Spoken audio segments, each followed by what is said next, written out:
If I'm gonna become a legendary animator, I need to get good at the fundamentals, ASAP Rocky. So for week 2 of my animation journey through Modern Day James's animation basics course, I did this. Okay, my first animation this week was bouncing balls. I beg your pardon? Alright, you gotta get your head out of the gutter. I'm not talking about those, I'm talking about these. These nuts?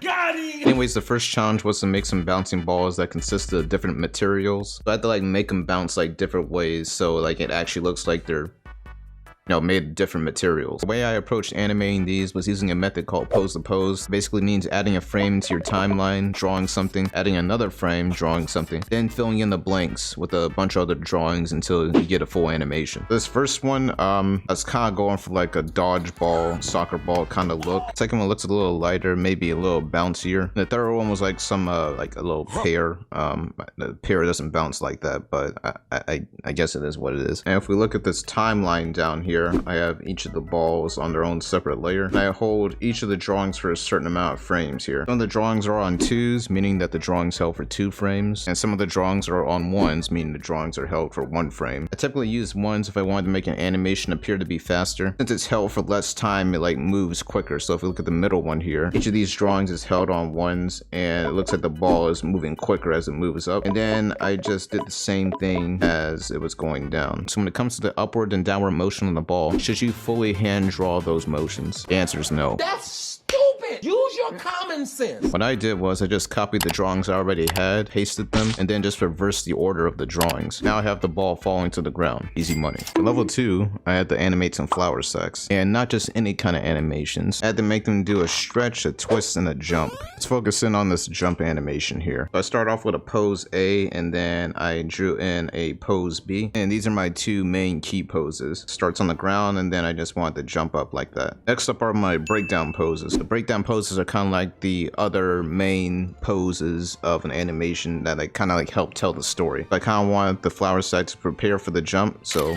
it does that by bending down. So this is a breakdown pose here. And another breakdown pose is I kind of have it extend while it's up in the air. So this is one breakdown pose as well. And I have another drawing here where it's quickly falling back down. Then it finally lands. So this is my final breakdown pose. The next up are the in-betweens. The in-betweens are just like the little small drawings that get me from point A to point B. So in order to get here, I need to put in some drawings in order to make that movement a bit more natural. If the flower sack was to go from here to here like instantaneously, that wouldn't make much sense. It look weird. I have to fill that in with in-betweens. We have one in between here. It moves forward a little bit, moves forward a bit more, then boom, we're there. I have some in-betweens that are in the middle of this landing drawing right here, and this drawing where the flower sack is standing upright. In between, then final pose there. So these other 2 animations use that same basic principle of pose to pose. It's just simply a matter of identifying your starting point, identifying your end point, and then just filling in the blanks like we did with the first animation. Got a key pose here, and then a key pose right here. And of course, we've got some other breakdown poses here, and some in-betweens in order to really sell the idea that this thing is stretching. So here's one breakdown pose where I kind of like stretch the flower sack out a lot. And notice I don't have any drawings in between this thing. Kind of snaps back into place. It really sells the speed of the entire thing. Okay, last one is the twist. This one was probably the hardest one to do because I'm not really used to like twisting like things around. But just start off on my main key poses again. Flower sack is just standing here, and this guy like kind of turns this way, and then it just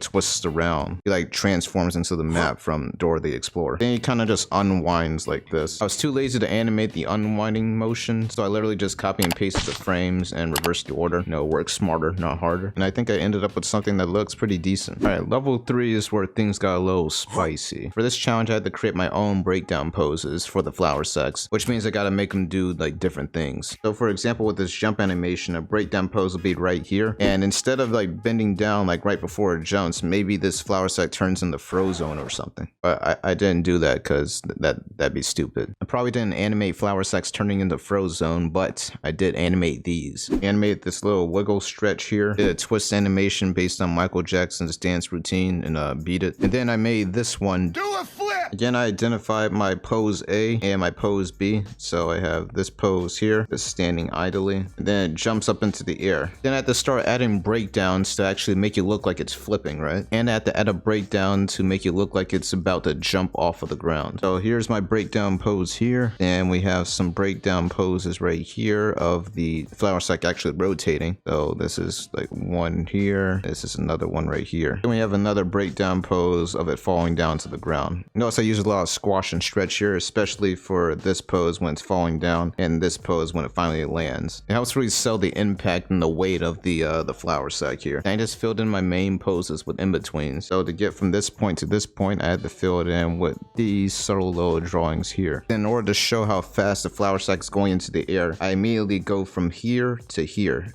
It's just there's no in between here. I have an in between right here and right here in order to make the rotation a bit smoother. And it finally lands, and I add some more in betweens to make it rise up naturally. And in betweens are really important because it makes your animation look natural and smooth. You want to add them because you don't want people to think that your animations are spazzing out. So add your in betweens, make your animation look smooth. All right, for the stretch, I'm still using pose to pose. So I just drew in this drawing here, and then I added the final stretch right here. Then just filled in the blanks like I did with the rest of the animation. So in order to get it to look like this, I had to add some in-betweens that made it like move like a serpent, I guess. So we got an in-between right here, and yeah, those are the only in-betweens actually. Dang, I didn't add a lot. Then I just added a little subtle stretch here right before the flower sack comes back down. So I was looking at the Beat It music video. I was just randomly looking at it, don't know why. I decided to animate part of the dance routine. So it's a part where they're like twisting around like this. They twist to the back and they like twist to the front. So again, I got my key poses, this one, and this one right here. Then I have some other drawings here like this one that kind of helps sell the power in that twist, you know, the inertia. Sorry for the confusing physics terms. At the beginning, I have the flower sack do a slight jump, and it brings its right foot over to the left. We have an in-between here, and then we move into that key pose. And we have this fast twisting motion. Not a lot of in-betweens here, because I want to sell that speed, remember. It twists really fast and whips back into a standing position right here. And we have a slight jump again, and we come back to a front-facing flower sack. And shout out to Michael Jackson for helping me with this animation. Couldn't have done it without you, buddy. Oh, you're beautiful. Thank you.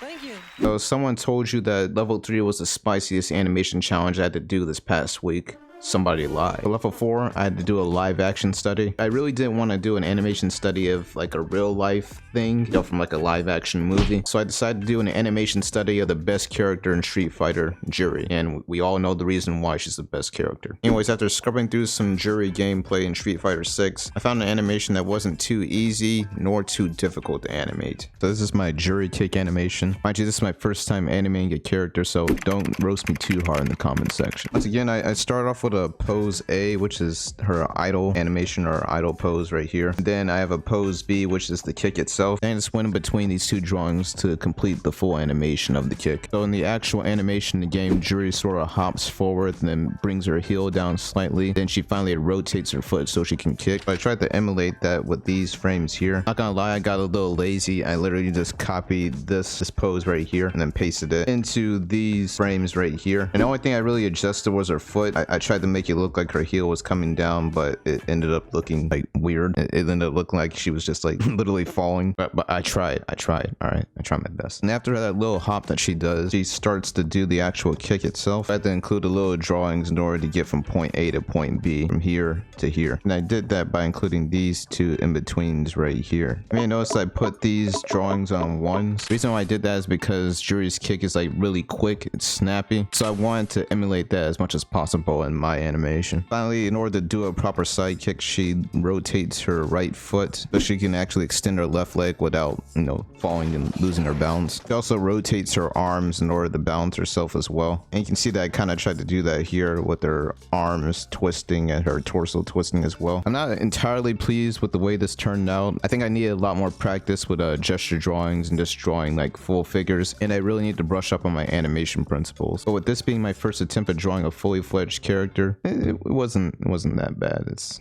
Alright, and by the way, do you recall me mentioning that this is my second week of animation? Well, you may want to check out my first week of animation in this video. I mean, why wouldn't you click on this video? It's a smart move, you're a smart person, and you know, smart people watch my videos. Yeah. Alright, that's it, later.